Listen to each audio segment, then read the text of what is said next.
here. All right. Before anything else, let's pray and ask the Lord to watch over our technology and our time and all the different aspects of this oral review. Bill, before you begin, go ahead, Rodney. I'm having some problems hearing Audrey. I don't have a headset on. I can hear, but it's almost like she's speaking in the background. She's still a little muffled. Yeah. Good morning, Dr. Rogers. Okay. Yeah. Good morning. We'll see how that works as she starts talking a little more. Okay. All right. Very good. All right. Father, we thank you so much that we can join together. Just do pray, Father, that you will watch over all these technological issues and let everyone be able to hear well and see well. I pray that you'll give our sister Audrey peace, wisdom. Lord, we're here just to honor you, to learn more about what you want us to be doing in our different parts of the world. So please, Father, just let your Spirit guide us and direct our thoughts. Just direct our fellowship with each other. Thank you so much that you've called us to be your children and your ambassadors in various parts of your world. We want to please you and do all things according to your will. We just pray these things to you, Father, in the name of your Son, Jesus. Amen. Amen. All right. Well, let me just go over the agenda a little bit here as we get started. We will spend about 15 or 20 minutes for Audrey to lead us through a PowerPoint presentation. After that presentation, we'll spend some time in discussion. Just as you're listening to the presentation, try to be thinking of any questions or topics that you'd like to bring up that we could use for our discussion time. After we've finished that discussion time, the three of us who are on the voting committee, Dr. Rogers, Dr. Clark, and myself, we will gather together for about 15 minutes to do an evaluation of the dissertation.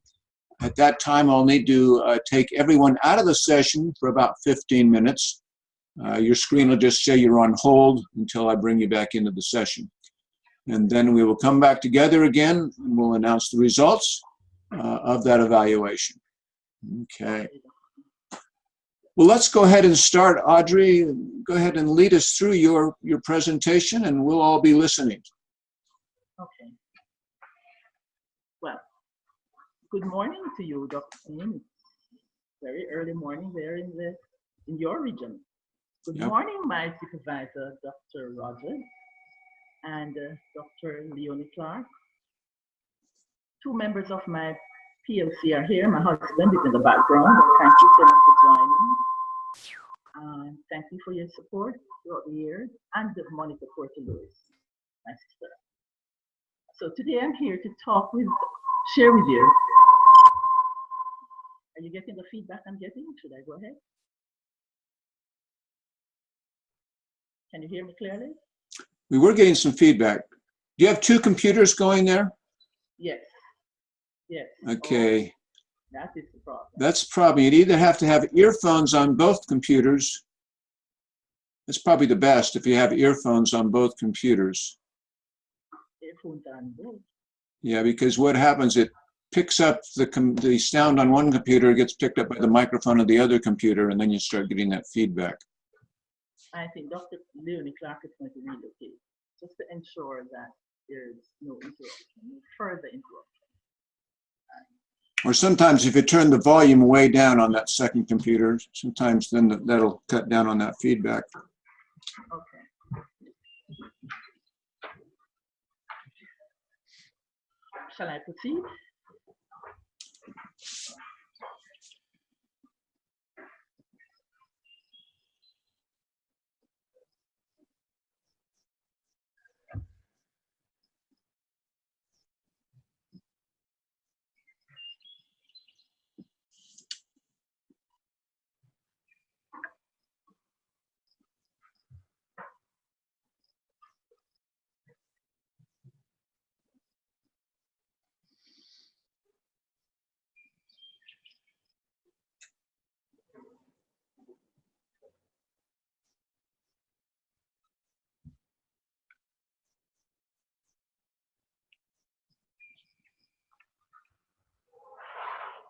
Okay, Okay, we're ready to start whenever you are.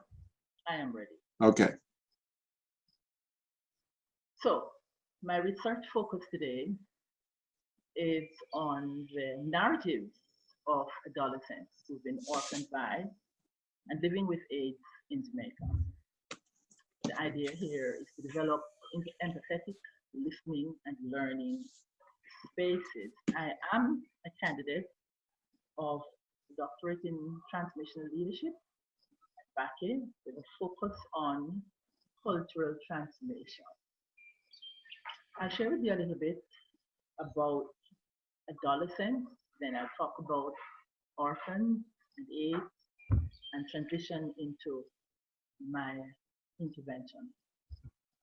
So the research shows that about half of the global population consists of, I'm hesitant because part of the screen has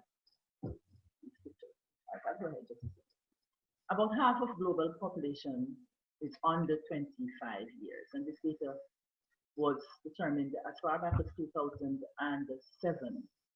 Not much has changed over the years.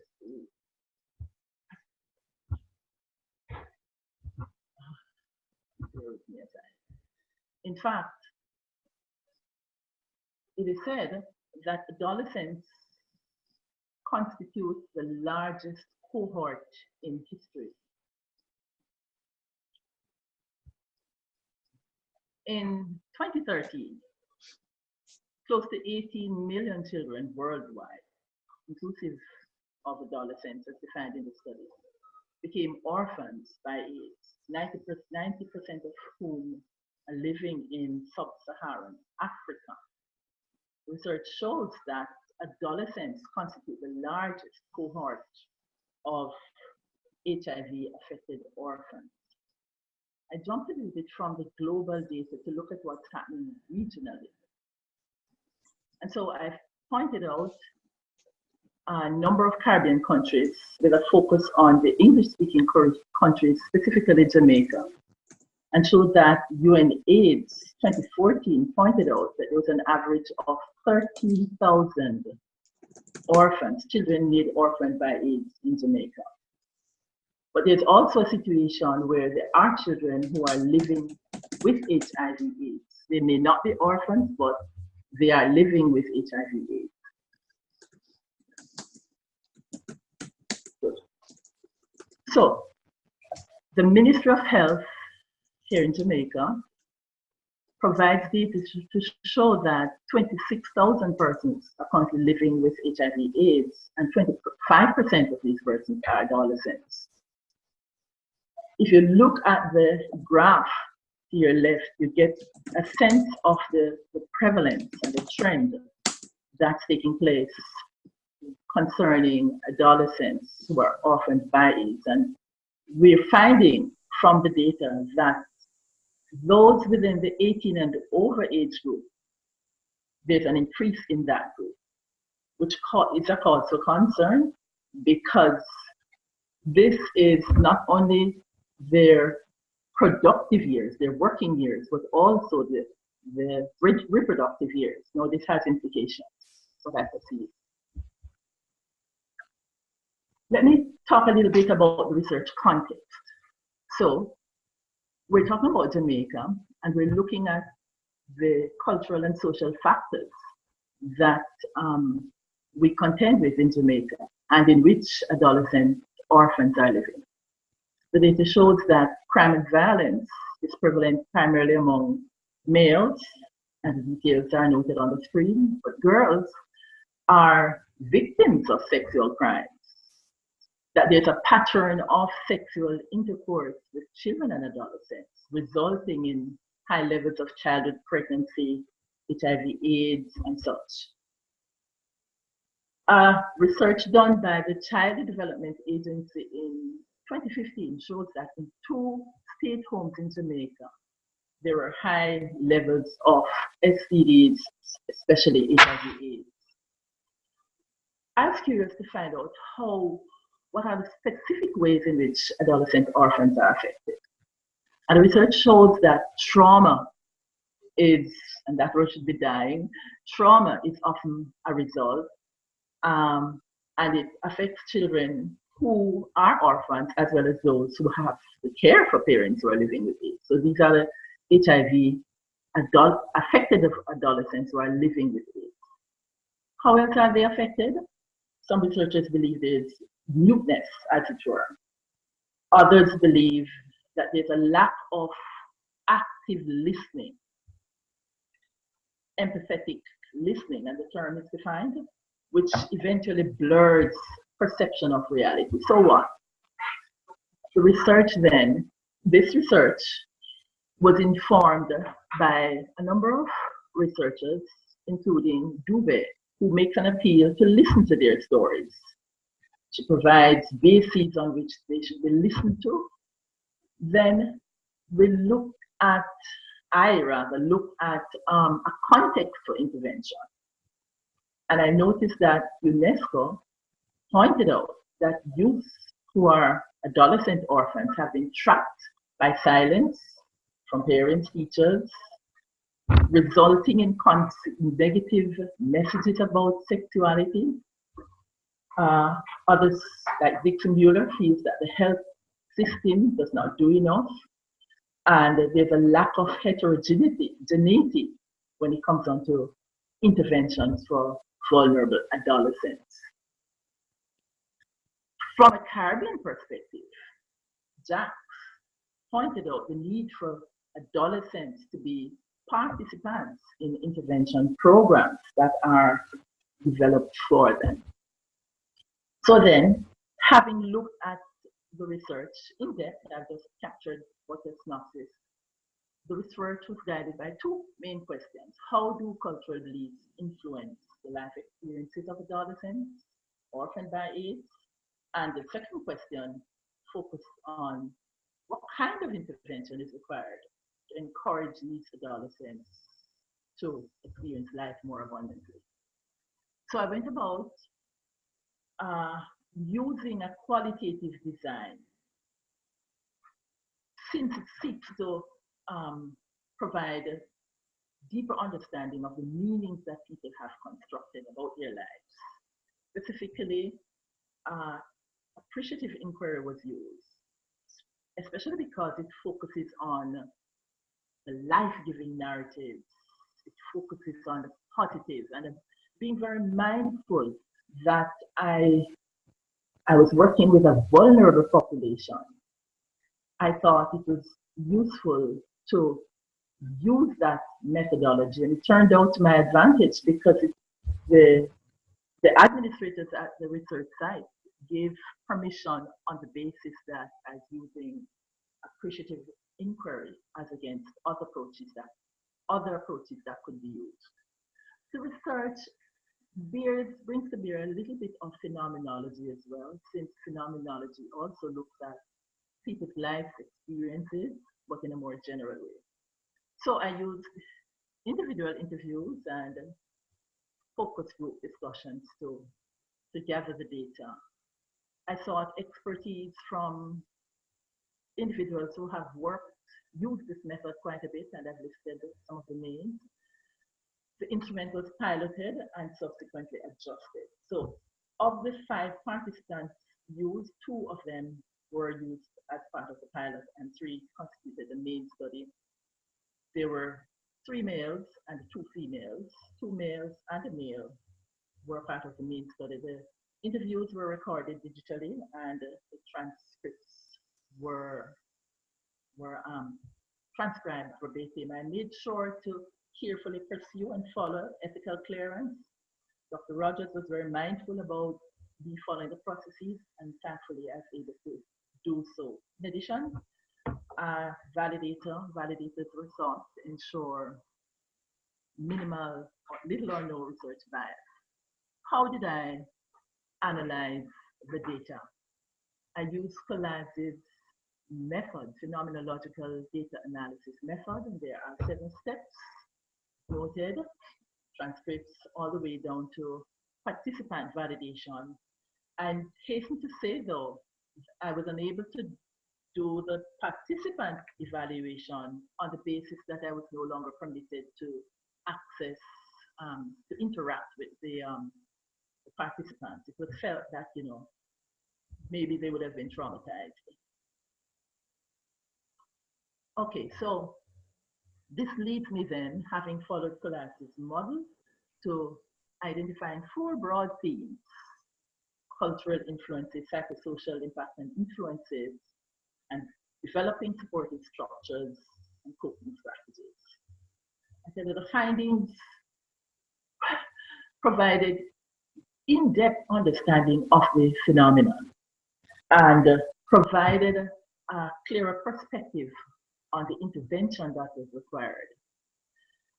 I found it useful to use the PEPFAR model, you know, because it focuses on 8 key areas when planning support systems for people living with HIV/AIDS. But I have highlighted the first 2 key areas: education and psychosocial care and support, because I believe these blended well with the goal of my research. What is the intervention? I've used the acronym DELS, Developing Empathetic Listening and Learning Spaces. The target group: teachers, church leaders, academic leaders, community leaders. What is the program's philosophy? I have indicated use of Lincecum's model, and I'll talk a little bit more about that. The program has its objectives, core values, rationale, and courses of study. So I've commented a little bit on the background. I've established that there's a call for more interventions to address the psychosocial needs of orphans. Using Jesus's mandate, I've identified this as the rationale for the DELS model. What is the philosophy that will guide this teaching program, this training program? Again, I've borrowed from Lincecum's model, where he talks about in his book relational power. And I find it useful to consider the 6 action steps that he identified: to commit the persons, commit time, listen beyond words, to listen effectively, to affirm, to challenge, to help them think through their situation, and then use the situation or situations as a teaching point. Okay, I've spoken to this already. So here are 3 of the proposed courses to be a part of the DELS model. 1, socially rich learning spaces. I mean, it's work in progress, but it meaning in this case the research, the course title, the course name. So it could be adjusted later on, but the idea here is to provide a new or a different approach to teaching.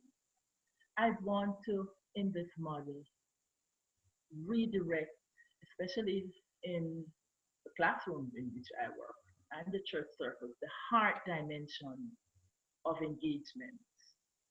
Too often, I believe there's kind of a skewing more so to the head and not so much the heart. So in this particular course, I want to emphasize soft skills like compassion, listening skills, empathy. The other course would be affirming empathetic leaders.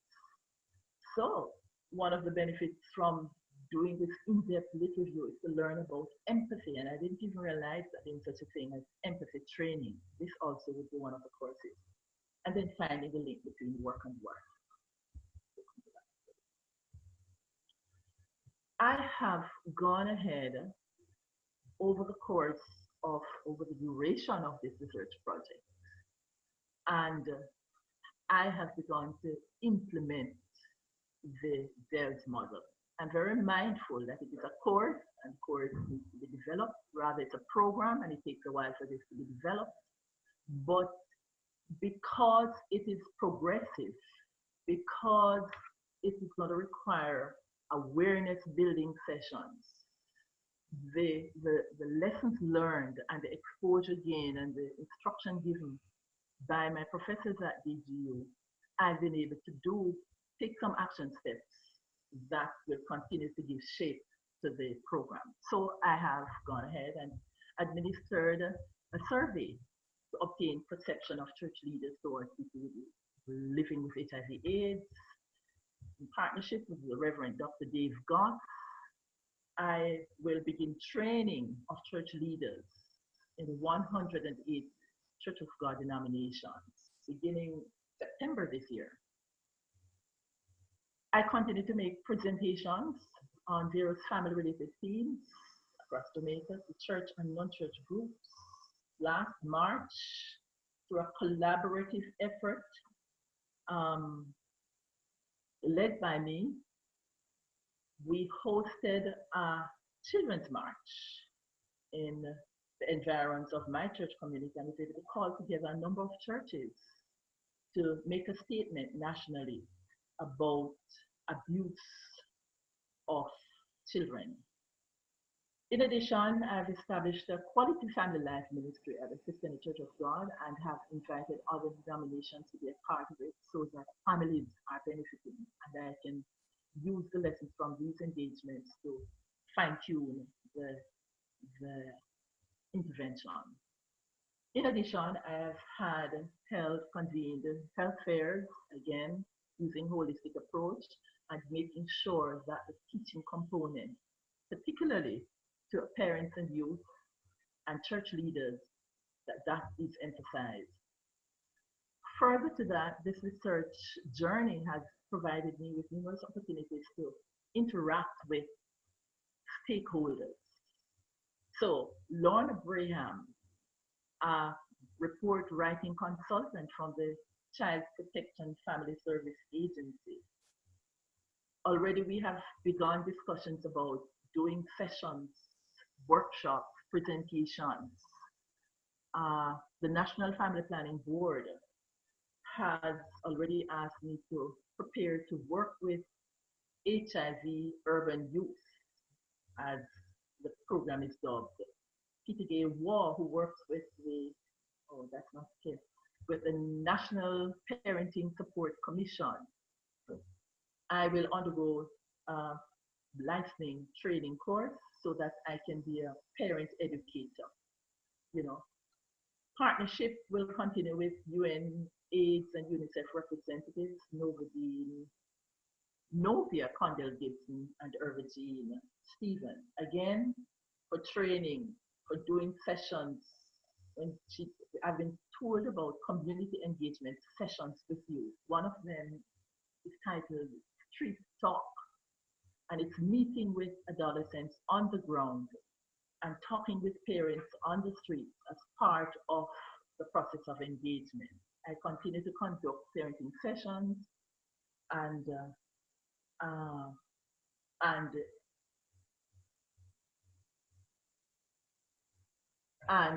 focus on youth-related engagement. Sorry.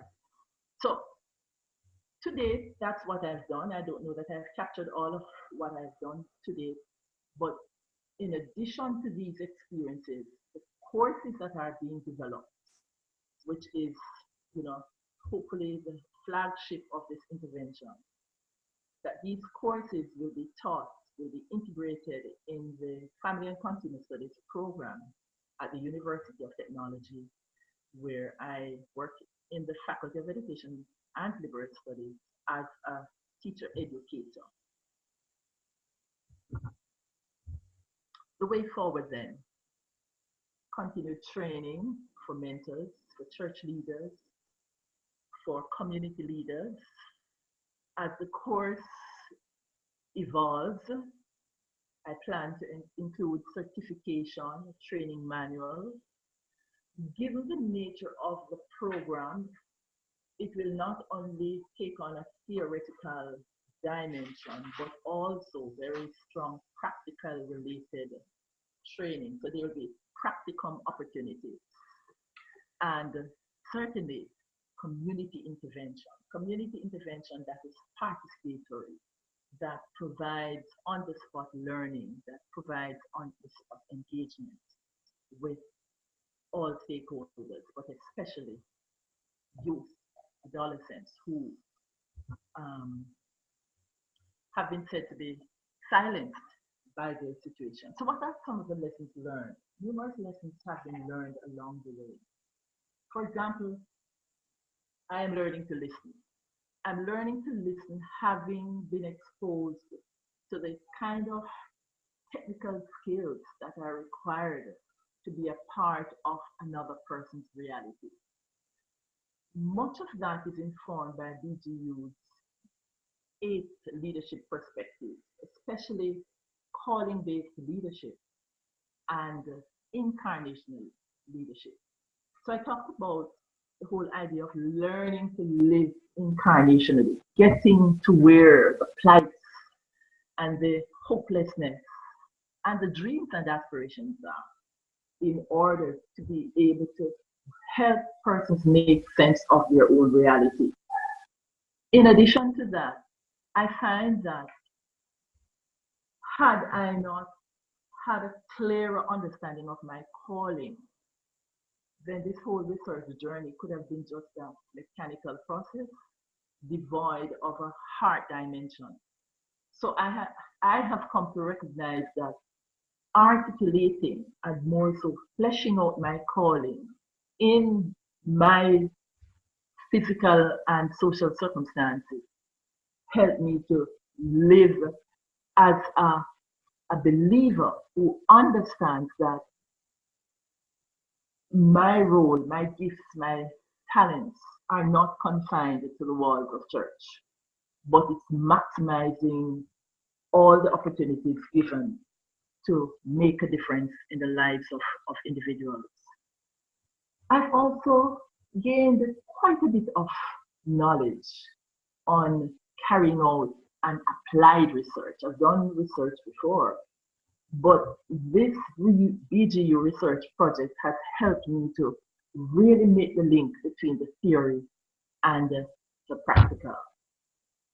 From a biblical perspective, the entire research anchored on Jesus's pronouncement in St. John 10, verse 10, the sheep cometh for but to steal and to kill and to destroy, but I am come that they might have life and that they might have it more abundantly. I recognize that the HIV narrative often is clouded by the fear of death. And so being able to not deny the reality of death, but to be able to speak life and to bring life to hopeless and death-saturated situation has been quite an insightful experience for me. And you know, even as I engaged with the participants at Hope for Orphans, I was just amazed at the life-giving narratives that just kept coming out. That whereas I was expecting these participants to be sad and dreary and hopeless and self-pity, oh, my own assumptions were challenged. Because one, I believe the appreciative inquiry methodology facilitated that, but also they got a chance to speak. And I've been given an open invitation to come back and to continue to engage them because they really want an opportunity to speak about their own circumstances. The other theological piece that I found useful is Gerald West's model of contextualized Bible study as also participant-centered Bible study. That both models seem congruent with Dale's model, with an empathetic learning model, because it brings to center stage the participants and helps persons navigate their way scripturally, but also contextually. And so my study was anchored, and I trust I articulated that well enough to say that this is the direction of my study, and I trust that the lessons I have learned will not be limited to this stage, but will continue to evolve as I carry out my mission as an incarnational leader who understands that life more abundantly is attended by people making peace with themselves, making peace with each other, making peace with their God, and experiencing the wholeness and fullness and prosperity and abundance that Jesus promised. This ends my presentation, and I'm now ready to take your questions. Thank you for listening. Okay, thank you very much, Adrienne. Very helpful. Well, let's spend a little time now to think through the presentation and the dissertation and thoughts, topics, questions that you would like to raise now as we enter into a discussion time. Just one technical point for me, Adrienne. Can you tell me again what the DELS abbreviation, what does that stand for? Developing empathetic listening and learning spaces. Okay, thank you.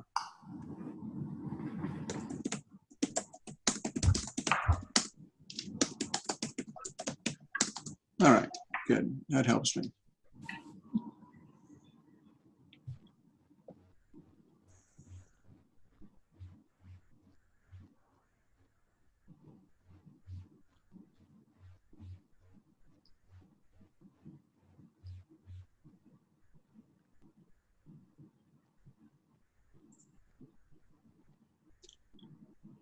Okay, I'm not hearing any questions, so we'll need to kind of think a little longer on some of these issues. I understand it's sometimes an issue just to kind of come forth with some thoughts and ideas.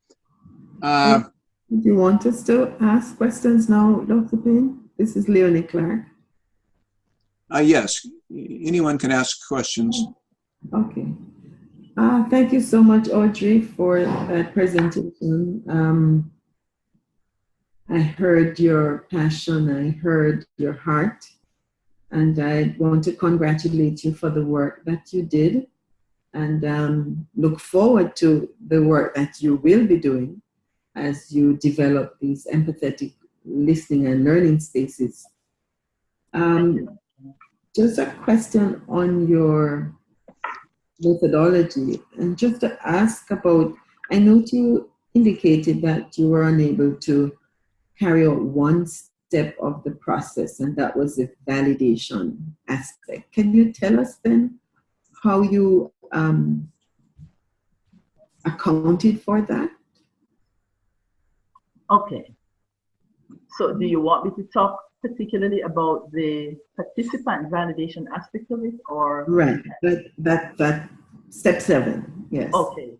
So having gone through the first 6 steps, by the time I got to step 6, which, I would have provided detailed description of the phenomenon, I needed to have gone back to the participants to talk with them about how I wanted to ensure that what I read into what they said was congruent with what they actually meant. That was very important, because I pointed out that step 3, which talks about formulating meanings, sometimes it's quite challenging, just trying to capture, an accurate interpretation and representation of what the participants would have said. But given, as I said, the vulnerability of the population and the fact that I had gone a number of times, this final step I was unable to carry through because I was not permitted to. Okay. Did you speak with the caregivers to make any kind of confirmation with them or anything? No, because the study focused primarily on adolescent orphan values. So that into the caregivers would have been outside, to borrow Dr. Rogers' term, would have been outside of my lane. Right. Say Mali. Okay. I Good. hasten to say though that I have indicated that as a further study, a topic for further study, I would have loved to go back to the site to have a talk with the caregivers Mm-hmm. about their own experiences with the participants that I focused on instead. Mm-hmm. Okay. Thank you. You're welcome. Mm-hmm. Let me ask you, Audrey, as you're able to develop the curriculum, I think that would be a major future piece that you will be working with. And as I understand it, you want to implement that curriculum at the School of Technology there in Jamaica. Yes. Now, who would be the primary audience or the people that would be involved in those kinds of courses? So, to answer your question, Dr. Payne, the primary audience at the University of Technology would constitute the student teachers primarily. I am in the teacher training faculty, so my target audience firstly are the students teachers who will go, but not only the student teachers. I want to target as well students across the university through interdisciplinary models. I have proposed to do interdisciplinary engagements because I find that the courses that are being developed will be useful. These are useful courses that could be taught as core courses or as electives across faculty. Aside from the University of Technology Jamaica, the need for training of church leaders across Jamaica, particularly in the Church of God denominations and other denominations that have invited me to share with them, that also, the church audience is also a captive audience. And since my research journey, I now realize that I will be invited to do training in organizations such as the National Family Planning Board, not the board, the National Family Planning Unit of the Ministry of Health, as also the Child Protection and Family Services Agency. And also remembering that there's a National Parenting Support Commission. So numerous opportunities are there for me to engage persons across sectors, if you may. Okay, yeah. And so, I mean, the purpose of those courses would be helping people who possibly are going to be involved with AIDS, HIV, youth, or just students who may be within a university population. Would be trying to make them more aware of skills like empathetic listening. You use the term socially rich learning spaces. Kind of unpack that term for me a little bit. What does that term mean to you in terms of a course? We're looking at the course, therefore, a socially rich, let me turn to it, a socially rich learning course then, Dr. Payne, is unlike the boundaries of a typical classroom, four walls, with, and I'm speaking of Jamaica here now, the standard whiteboard and desks and chairs. A socially rich learning space, or let me say classroom, I rather say space. It's just that, where this could almost, while we're wanting the technologically rich space, we're also wanting to find people where they are. And I'm painting a picture of a site here on the university campus, at the University of Technology, Jamaica, that is outside of the building, but beautiful in terms of the landscape and such, where a number of students gather, where I have gone and have presented just the skill of listening to them, just engaging casually, informally, almost unstructured. on topical issues and have benefited much from those engagements, and vice versa. That whereas we're not saying that all of the learning spaces will look like that, a socially rich learning space is especially a listening and learning space. So this could become very physical, where we ensure that the walls are painted in a particular way, they have access to the latest technology and so on. But I'm more so concerned about making sure that social skills, because remember the study talks about youth who are not given a chance to be listened to, and especially to be listened to non-judgmentally. A socially rich learning space is a space that zeroes in on the heart dimension of engagement. By that, the passion, the care, the tenderness, which I have found in my own experience to be sadly lacking, not just in an academic space, but also in the church space, if you may.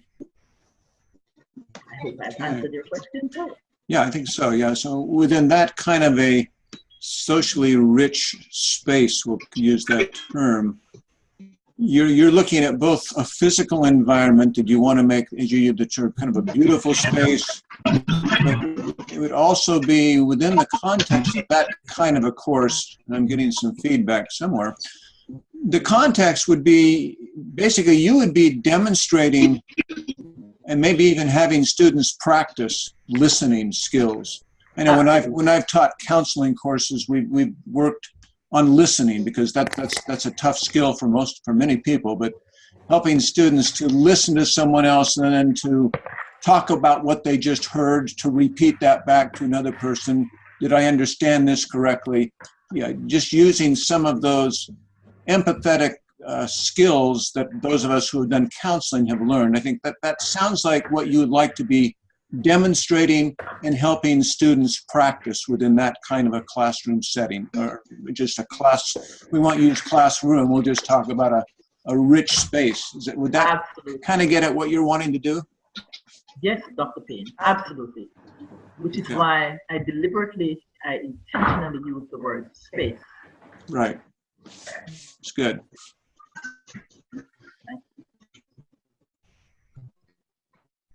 Okay, others. Let's have others jump in and bring in some thoughts, comments, topics. Audrey, once again, very proud of your work, and think that you are, I really do think that you're onto something magnificent. First and foremost, the fact that that your work has arrived to this point is meant for celebration in and of itself. Starting with the course that you begin to take some interest in. This is what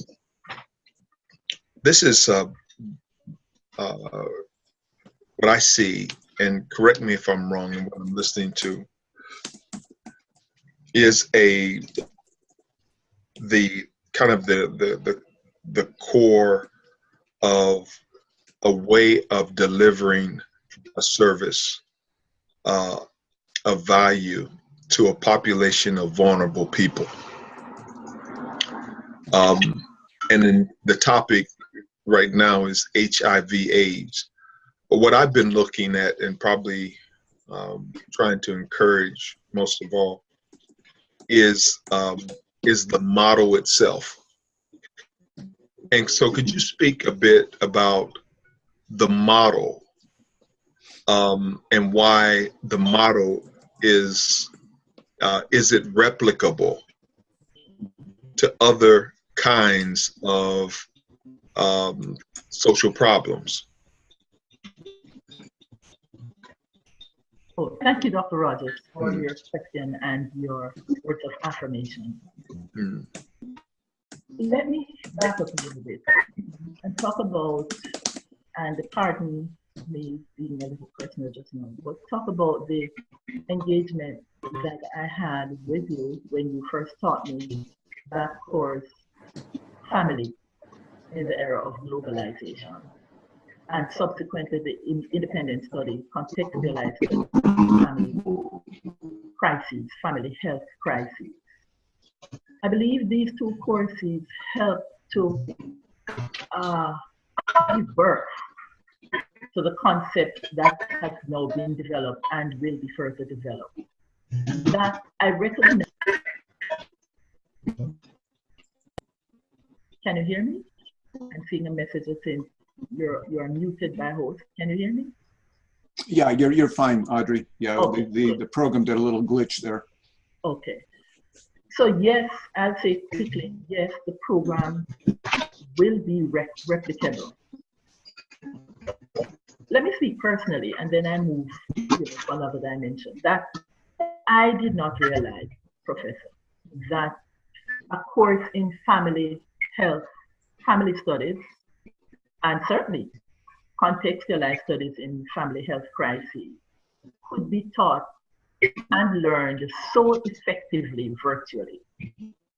In my mind, a face-to-face engagement would seem best. That was my initial narrow way of thinking through a course that is so interaction saturated. The model that I was exposed to through BG helped me to recognize that the model I am proposing can be very technically rich in that it can be offered virtually, but it can also be offered non-virtually, and therefore can be taken to communities that may be socially limited, tweaked to suit their circumstances, shaped to meet the needs of that community, as also shaped to meet the needs in the classroom, making it transferable. So I am very mindful that a model of this kind is going to take a while for us to work through a final model. You want to almost say there won't be a final model because it keeps evolving. You're taking the meanings, the lessons, the exposure, the experience, the concepts to where they are needed. But there are basic principles and the content that would be transferred. Very good. So the model in and of itself is constantly evolving. Absolutely, dynamic. Okay, very good. And so you spoke a little bit about how this project has transformed you to a degree. Can you expound on how the project has transformed your life and your understanding of ministry? My pleasure, Dr. Rogers. Thank you so much. I'll begin by saying I really had a very insular understanding of family. I remember how I wrestled in that initial class about a definition, finding a one-size-fits-all definition for family, and how we were challenged to think, broadly. But so personally, my own insular understanding, exposure, experience with the concept of family has really been that's one, and changed for good. I believe I am better positioned to relate to families in diverse contexts. I look forward to returning to work because I see where work has into my teaching job at the University of Technology, because I see where there are numerous opportunities to take those courses. And I'm very mindful that Dr. Leonie Clark is listening and is going to make sure that I'm accountable. But to take those courses that I've taught for years and to make them fit what is relevant, what the needs are. So I see where professionally I have gained greater skills. Certainly, my research skills, Dr. Rogers, maybe not as fast as I wanted to go, but I have gained so much.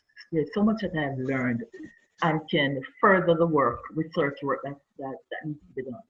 From a ministry perspective, wow, I often wondered what life would be for me now that I'm married to a minister. Had I not been exposed to the numerous leadership courses that I've been exposed to at BGU, I am not sure whether I would be able to offer the kind of support and creativity and work that I am now able to offer, ministerially. But not only that, I am much humbled. I am much humbled because I recognize that as a leader, I must constantly be in a mode where I am willing to suspend judgment, to step back from my own understanding of how things should be and ought to be, and to be more inclusive. I have learned to become a better listener. I still have a long way to go. I have learned to value people. So if there's a task to be done in a ministry context, I no longer have to take the lead and lead from beginning to end, but to be able to engage others, to be able to help others to experience the transformation that I personally have experienced and to let them buy into a vision. I've learned the importance of persevering, Dr. Rogers. So these are skills that I've come to embrace more intentionally just because I have been put to the test through the various courses and assignments and learning experience. Certainly, the experience gained in Nigeria last year was a life changer. And I really wish I could have gone to Fresno to add that kind of dynamism to my own personal, professional, ministerial development, but until then. So yes, I have learned much, and I am mindful that some of what I've learned I have not yet articulated, but yes, I continue to experience transformation.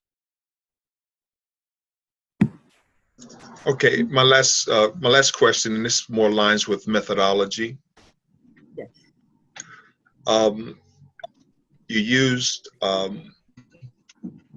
combination of methodological approaches, appreciative inquiry, phenomenology, and at the end of the day, you didn't have to create a hypothesis. You didn't begin this with a hypothesis, and I'm going to assume part of that is out of a sense of not knowing. Not enough research has been done in this area to create, a logical hypothesis. But with all that you have done with these two approaches that you've kind of combined, the appreciative inquiry and the phenomenological, and I would say ethnographies,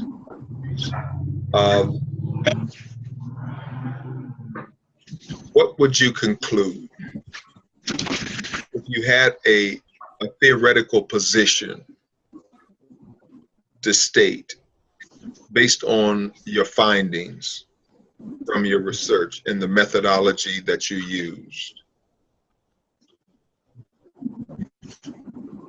What would be your theoretical position that you would state based on your findings? Hypothetically speaking, what would be your theoretical? What would be a theoretical statement that you would make? Okay, I will address the question as best as I understand it.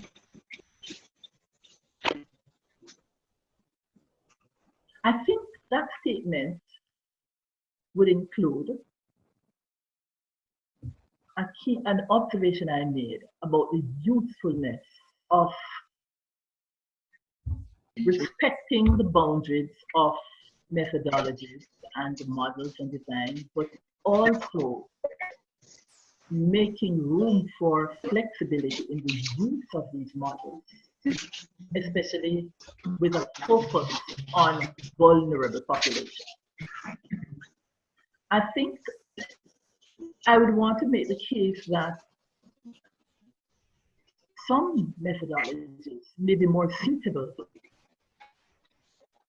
when working with specific let me stop you. Let me stop you. I don't think you understand the question. Oh, I'm sorry. So let me clarify. So it's not a critique of the methodology. Okay. It is a theoretical statement based on your findings. Oh.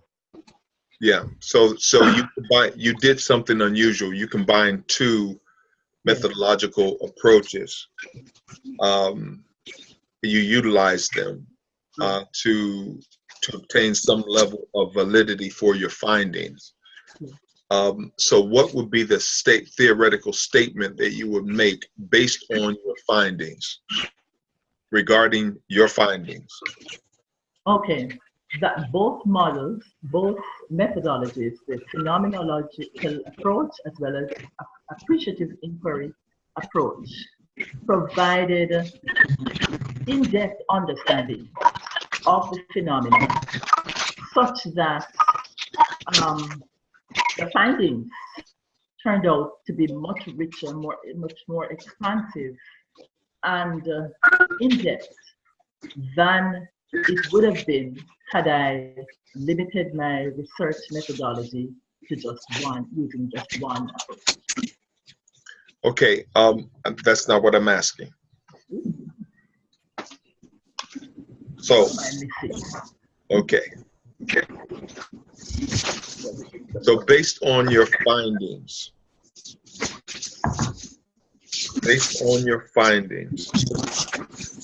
what would be a theoretical position that you would think is a good assumption about your findings? And so your theoretical position, you've utilized a quantitative research design. We recognize that. Based on your findings, what you learned from the experience, state your theoretical position, why listening, empathetic listening, will be a useful tool for XYZ.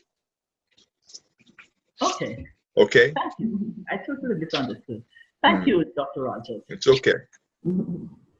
So, that statement, based on my findings, would be empathetic listening, empathetic learning, provide an affirmative model that could be offered, that could be utilized with vulnerable groups, such as youngsters living with HIV/AIDS. Further to that, the model encourages unhindered expression of the narrative that provided a way of helping me to, or an individual, to better understand the life experiences of adolescents who've been orphaned by and are living with AIDS. To that extent, therefore, the findings from this research, I don't want to say they were only possible, but they were facilitated primarily because of the methodology used. And therefore, the methodology could be applied, could be replicated to other vulnerable groups. Okay, thank you. Did I do better with that, with the response, Dr. Rogers? We'll come back to you on that, but thank you. You are welcome. Audrey, thank you so much. Dr. Rogers, I remember her being almost animated as she shared with me how the methodology really impacted the interaction she had with this with the participants and actually with the caregivers, the gatekeepers who gave her entrance into the lives of those young people. So she just stumbled a bit there. But want to just ask a little bit on the intervention, Audrey. I know you have done aspects of the intervention. I have learned through my interaction with you that one of the key or the core values for BGU is this hope. And just wondering that given the Jamaican context with respect to our concerns about AIDS stemming mainly from ignorance and at times from our unwillingness to learn about even learn about, let alone interact with persons with AIDS. What hope do you see for this proposed intervention? I know you have done aspects of it. What hope have you gotten from those aspects that you have actually done? Okay, thank you, Dr. Clark. Mm-hmm. The feedback so far has been pretty encouraging, very positive. Mm-hmm. I can't think of any stakeholder group or church leader or academic leader that I've shared my research experience with who have not embraced the methodology, primarily because it provides that sense of hope. Mm-hmm. Primarily because I remember the lady, Jean Stevens, talked about how what I shared for the first time helped them, herself and her colleagues, to recognize that the approach that they've been using has focused too much on health and reproductive issues, Mm-hmm. pregnancy, HIV, AIDS, and other such conditions. But that here is an intervention that can enrich, enliven, embolden, and provide hope and a reason for living to this vulnerable group. So the responses have been very welcoming, and stakeholders have indicated that they're looking forward to working with me and perfecting the model and making it applicable for their work and what they do. Have you got a sense of hope from the church community? Oh, especially the church community. I'm sorry, I forgot to mention the church community, Mm-hmm. because the first steps that I took, kind of trying to establish this as a research topic, I did my experimentation in the church community, Mm-hmm. and all of the church communities have embraced the idea and look forward. And I already have invitations to share with the church community this approach to engaging vulnerable families, especially. Thank you. You're welcome.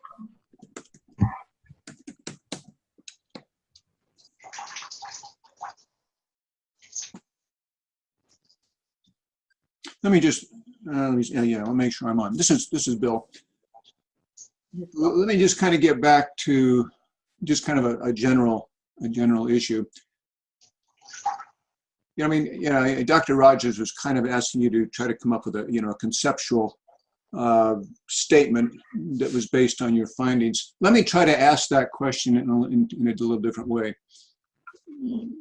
As I look at your dissertation, you had basically two research questions. Number one was, just to summarize, how does the culture affect youth with HIV/AIDS? Right, that would be number one. Your second research question was basically, what would be the best intervention for these youth?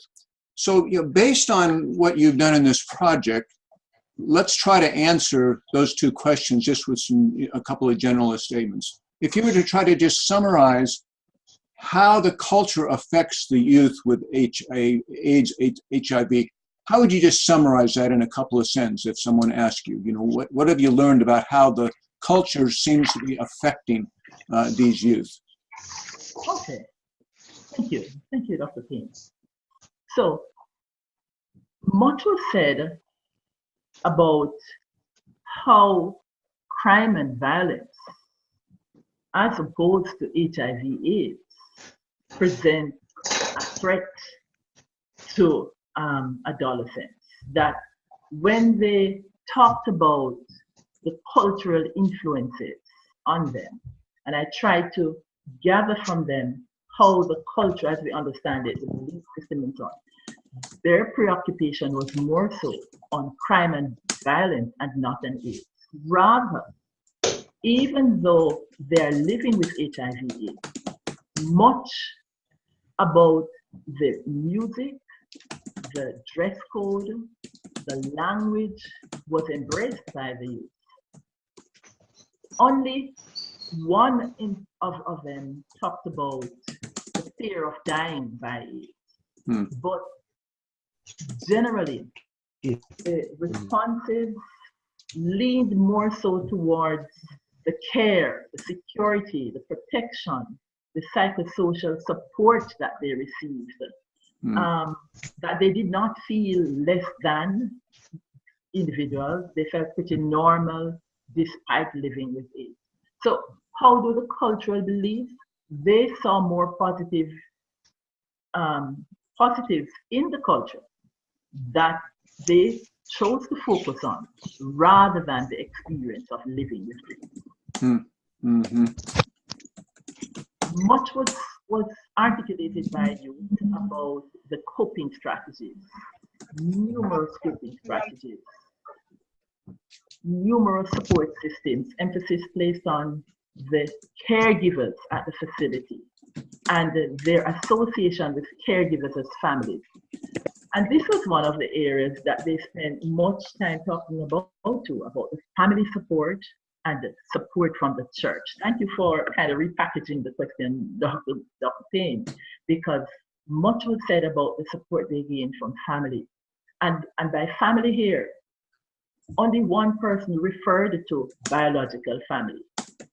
Family in the context that the youngsters, the participants talked about, was related to the caregivers and the other residents who are living at Hope for Orphans. They are pretty conversant with the technology and feel as though they are normal persons. They are not singled out at school. One participant remarked that we made sure not to tell persons that we're living in a home, lest we be stigmatized. They didn't use that word, but that's the word. But aside from their own self-revelation, all participants talk about the feeling of normalcy. All of them talked about the familial ties, the network. The fact that none of the participants indicated a lack of anything, Doctor. All of their basic needs are being met. In fact, it is felt that this particular facility of the mustard seed communities, it is referred to as an elite community because they do not lack anything. The children are treated individually, and they've given me specific descriptions about how that is done. Each child has a foster parent who lives overseas, and this was organized by a US-based person. And so the children are happy, they're as healthy as can be, they dream about their future, they're very optimistic. They all were able to share their career goals and family goals. Some have even indicated a need to move on to becoming parents of their own. And so for them, in a real sense, given the findings, they are experiencing life more abundantly. Okay. Yeah, that's helpful because that's an important conclusion from your findings. The fact that working with these HIV AIDS youth, you found that their main concern wasn't really, I may die from this disease, but what had happened through having this disease, I'm just trying to paraphrase what I think I hear you saying, those youth have become more sensitive to issues such as crime, violence, the music styles, the dress codes, the need for empathetic listening, the family caregivers, etc. Those were the issues that you found that these youth were most concerned about, and it seems like they had become very sensitized to based on their own experience with having contracted AIDS. Would that be an accurate summary? That's correct, Dr. Payne. You've captured it very well. Okay, good. So that leads to your second research question then. What is the best intervention strategy, the best way to deal with this? And so based on the findings, you determined that, okay, one important component of an intervention would be empathetic listening, which relates to these youth's concern for support, a sense of care, a sense of being listened to, actually even probably a sense of being able to deal with some of these external cultural influences, to be able to have a support system that allows them to actually function maybe more effectively, with a more sense of safety, etc. Kind of talk a little more about that. So the intervention strategy based on your findings, Yes. I'm going to just, one is an empathetic listening system. Anything else you'd like to add to that in terms of what you're finding the best way to, help these youth? Okay. So let me stay away from empathetic, but the idea of building support systems and giving them a sense of family, the experience of family. Right. And as a matter of fact, much of what came out was the need for them to have that sense of a presence of a mother, a father, a sister, a brother. So the social interactions were very important to them. Participants pointed out that there's a sense in which there's little or no grief related to the death of parents because they found healthy substitutes. No, because orphanhood is a phenomenon in Jamaica, and certainly a phenomenon, linked to the HIV/AIDS pandemic, where there is an increase of orphans in Jamaica. I'm making the case that there's going to be greater need for the church, for academic and the community and church leaders to be more alert to the social needs, and I dare say the need for family connection in our response to them. So in addition to empathy, they need to be a part of a community that comes as close as possible and resembles as much as possible what family should be. Right. Okay, good. Thank you. You're welcome.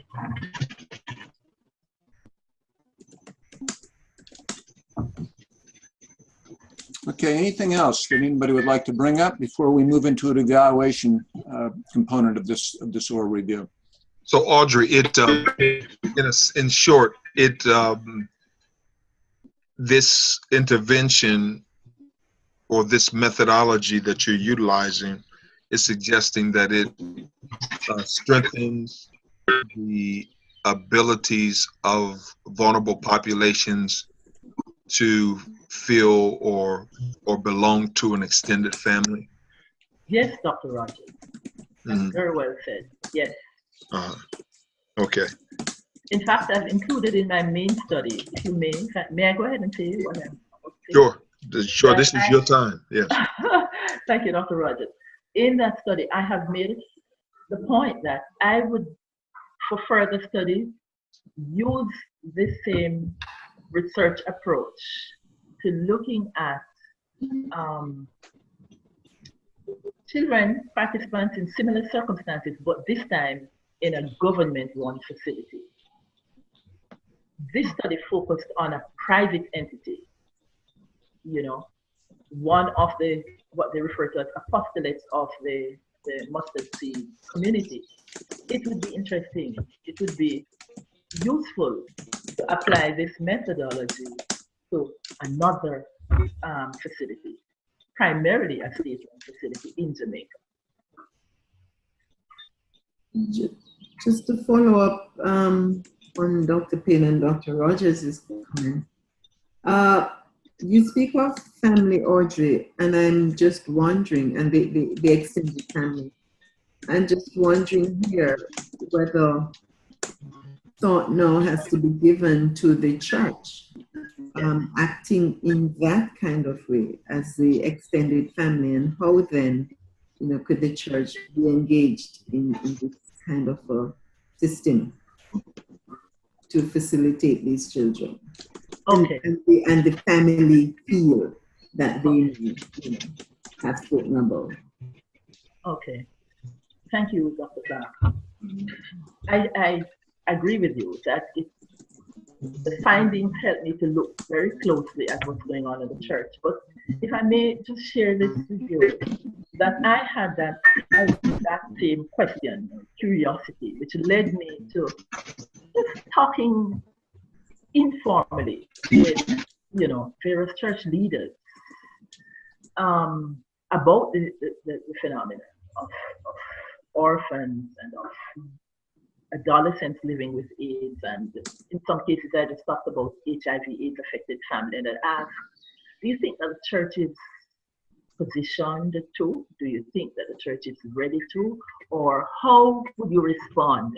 I remember asking one church leader to the presence of an HIV/AIDS affected family in your church. And I remember how frightened he was. He pulled back. He was almost uncomfortable because he felt, in fact, his response was, oh, I've never had to deal with any of them. I don't know. We don't have a policy at the church. I don't know. Can you offer us some help? So immediately I got a sense that there's a sense of helplessness, uncertainty, and the idea, say, lack of courage to address what is inevitable. I went on to say to other leaders, but there may very well be members of your church who are affected and whose needs are not being met because you're not even expecting them.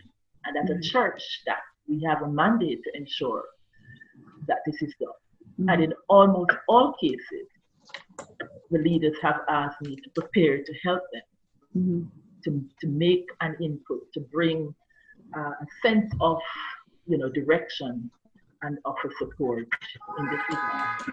I think helping church leaders, helping church membership as a whole to be a little more alert to, sensitive, and responsive to meeting the needs and offering support to vulnerable families. Thank you. Okay, let me just conclude with one remark.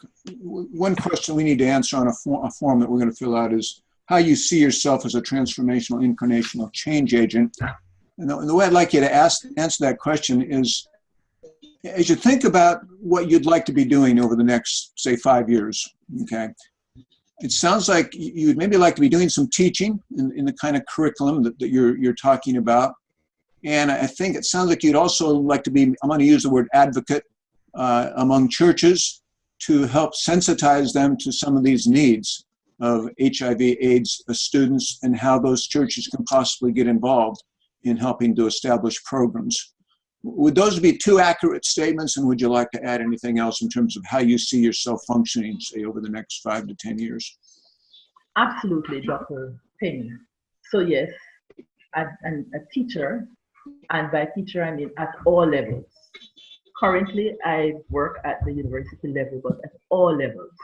By that I mean from the very basic school level all the way up. I see myself as an advocate that the message needs to be communicated, that I must give a voice. I must be a voice for the voiceless. And in a real sense, this has no boundary. So wherever it takes me, I see myself in the next 5 years doing more research work, because I recognize the need to reach various audiences. And research, scholarly work is one method of getting the message out there. I see myself going across geographical boundaries to ensure that the message of offering hope and helping persons to find a better quality of life, that I am a part of that. I'm not just speaking from a platform, but I am a part of their own realities. So wherever I need to go, whatever I need to do, with whomsoever I need to engage, I believe that I am a transformational leadership at heart, a change agent at heart, that my presence in a room, as in my presence in a community, must help to bring about positive change to the glory of God. All right, good. Thank you. Okay. Let's move into an evaluation session now. What I'll need to do is pull everyone out of the session except the three of us that are part of this voting community. So what you're going to see on your screen, it's going to say something like, you're on hold. It'll probably take us about 15 minutes, I would imagine, to finish that. So don't go away. Watch your computer screen, and eventually you will be brought back into the session. Okay, Dr. P.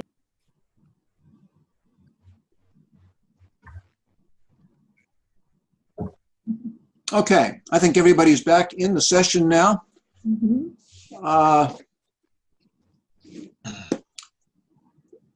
Dr. Rogers, would you like to announce these results? Or you want me to announce these results? Bill, let me have the privilege. I'd love for you to do that as your supervisor. All right. So, Audrey, I want to, I'm trying to get you on so I can see you. Okay, there you go. All right. Hello. Audrey, I'm trying to find you. Please find me, Dr. Rogers. I can't see you. Hold on a second. I'm seeing, oh, there we go. All right. Very good. All right. So we've deliberated, and I think that we've all come to the conclusion that you have done some really good work here. And we were all on the same page. That is, this going into vulnerable populations, giving them voice and the potential for transformation of not just the university, but also community and churches.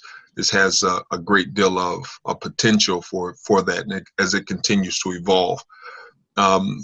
We have given you a high pass. Yeah. Congratulations. Thank you.